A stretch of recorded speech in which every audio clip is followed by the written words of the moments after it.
Hi, I'm Christopher for Tundra Restaurant Supply. In today's episode, I'm going to show you common leaks to your pre-rinse assembly and how to troubleshoot and maintain them. The most common areas for leaks on your pre-rinse will typically be in a few common spots.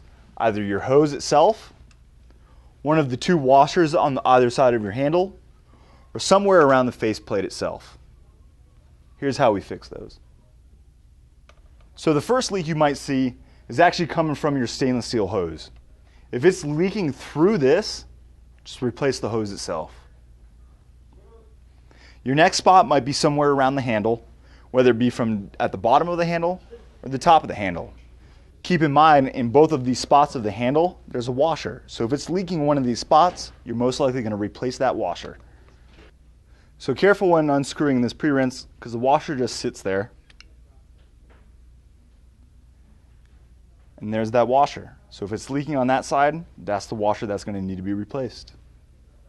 So same thing applies to the bottom of the handle. If it was leaking there, go ahead and unscrew the bottom of the pre-rinse.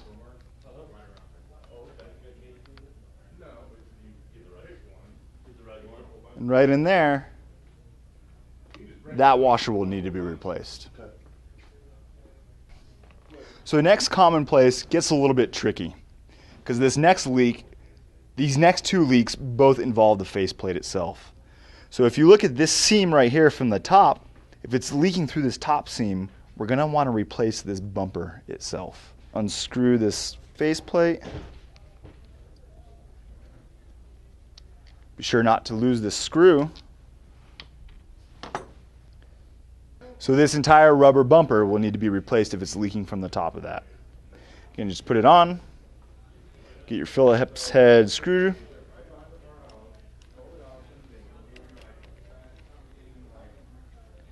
Pretty easy right there. So if you've identified that your leak is not coming from the top of the bumper and is actually coming through the water jets itself, you're most likely going to need to replace this bonnet in here. Here's how you do so. So you're going to remove the handle with a Phillips screwdriver. There are two Phillips screws, so you're going to need one to anchor the other on the other side. Once you remove that handle, we can go ahead and begin to unscrew this piece.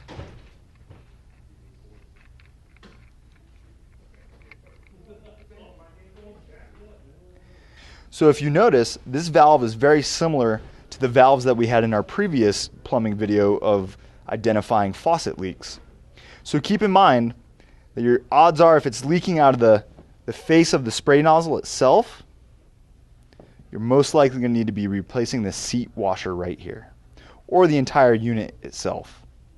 However, if it's leaking from that valve stem assembly in the first place, it's most likely this black washer.